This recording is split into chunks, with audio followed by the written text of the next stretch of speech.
Itsas memoria untzi museoak 2 urtez behin editatzen duen argitalpena da. Honen helburua Euskal Kostaldearekin erlazionatutako itsas ikerketen garapena izanik. Izan ere, betik esan izan da museoak direla toki hilak. Museoak funtzionatzen den bezala joan eta ikusi eta buelta egin, hori igual ez duela funtzionatzen. Orduan museoai eta nolabait ondariari pixkat bizitasuna eman izan zion. Gure patrimonio hori, gure ondare hori pixkat galtzen ari gara, edo gure ez dugu ezagutzen. Eta nolabait gure eginkizuna izango litzateke pixkat kontzientziatu edo ezagutu arazi zer falta den, zer garrantzi izan duen, zer garrantzi izan duten olako nolabait komerzio hori, merkatalgo hori, eta baitez ere nun ze tokitan egiten ziren horiek. Eta Altzola adibide bat, Bedua da beste bat, eta hainbeste gauza daude, eta gure historian hor gelditu dira. Itsas memoria 2 urtean behin argitaratzen da eta publikazio bakoitzak gai desberdin bati egiten dio erreferentzia. Orain arte eta azken honekin 6 dira publikatutako aldizkari liburuak. Lehena esaterako, Euskal Herriko itsas historiaren gainekoa izan zen. Bigarrena, untzigintzaren gainekoa. Hirugarrenean, Euskal Herriko arrantza izan zuten aztergai. Laugarrenean, itsas garraioa eta merkataritza. Bosgarrenean, itsasoko gerrak, kortxarioak eta itsaslapurrak. Eta azken honetan, itsas ondarea bere osotasunean. Horretarako aurreko edizioetan bezala, itsas alorreko hainbat ikerlariren lana da publikazioaren oinarria. Azken honetan esaterako, 52 adituren 51 ikerlan biltzen dira. 51 artikuluetan agertzen dira hainbeste gauza, Urazpiko ondarea, ez dakit, baita ere beste bat hain materiala ez dana, kantuak eta poesiak eta ez dakit, gauz pila bat, o mitoak eta halakoak itsasoakin lotuta daudenak.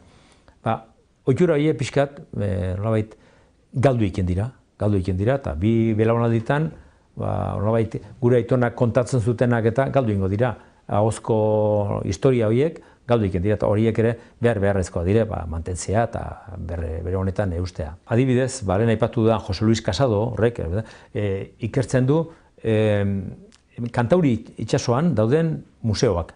Eta oso museo importantea, eta esaten du, Akuarium oso importantea da, baina hau ere, honek ere, ontzi museoak ere garrantzia handia du, batez ere, nolabait berreskuratu duelako aspaldiko itsasontziak, aspaldiko, ez dakit, lurrazpian aurkitu duzten ultzeak eta olako hankalak eta olakoak, eta batez ere egin dituen estudio batik.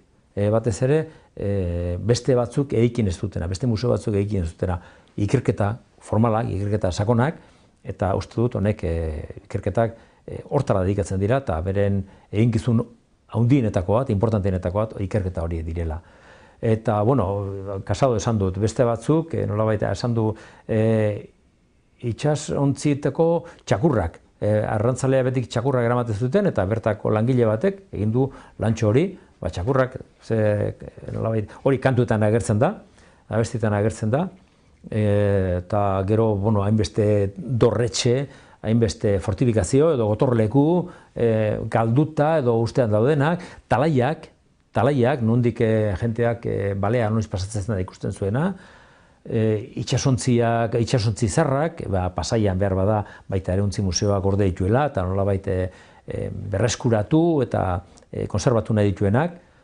Hainbeste gauz daude, bainuetxeak, eta ze tratu txarra hartu duten bainuetxeak, oin egun urteko kontu dira, erregeak etortzen zirenekoak, baina argazkiak eta badaude, baina adibidez erregeak eta nolabait bere etxetxo bezala, ondartzen zeukaten etxetxo bezala hori desagertu egin da erabat. Hori da, remodelazioa, modernizazioa, baina modernizazioa ez dago azarre lehengo gauz zarrekin. Eta artikulu horietatik bat, El trayecto fluvial Altzola Deba deiturikoa da, Jose Antonio Azpiazu historialariak Javier Elortzarekin batera idatzi duena. Horrekin, 16. mendean eta Euskal Herriko merkataritzan, zeresan eta garrantzia handia izan zuen ibilbidea aztertu dute. Altzola inok ez du ezagutzen ia, hor dago, ez dakit erortzen, hor dago baita desegiten, eta mereziko luke hor ikerketa bat egitera, hor agertzen dalako izugarrizko ondare bat, materiala, gure historia materiala asko batean dago ternuan, hango arrantzaleak utzitako aztarnakin, eta gero hemen ere bai, ala nola, Altzolan.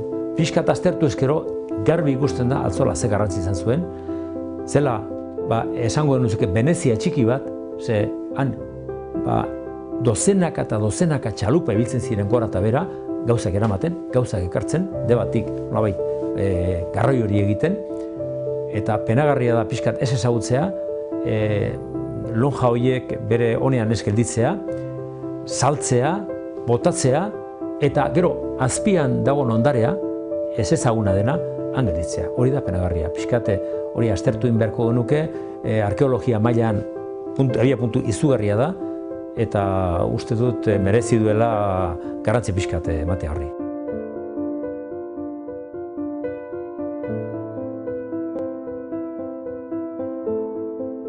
Eta ura izan zen Euskal Herriko urrezko aroa.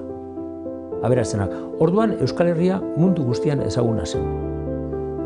Gauza bat esateko, Arrasateko ezpatak, esan dute Toledoko ezpatako ote ziren ez Arrasatekoa ziren, han saldu egin ziren. Nolabait imperioko kapitala izan zen, eta gero oso hiri garrantzitsua zelako merkatari mailan. Baina Arrasatekoa ziren. Toledoak esaten du, Lope de Vega esaten du, vencedora espada de Mondragón tu acero y en Toledo forjada. Forjada nada, forjatu ere hemenik izan. Han, nolabait, apain durak eta jarri, eta gero saldurik izan. Hori Arrasatea. Baina gero, hango herri guztiak itsasora begira begitzen zen. Eta itsasora begira jarrita, Altzola zen nolabait abia puntua eta heldu puntua.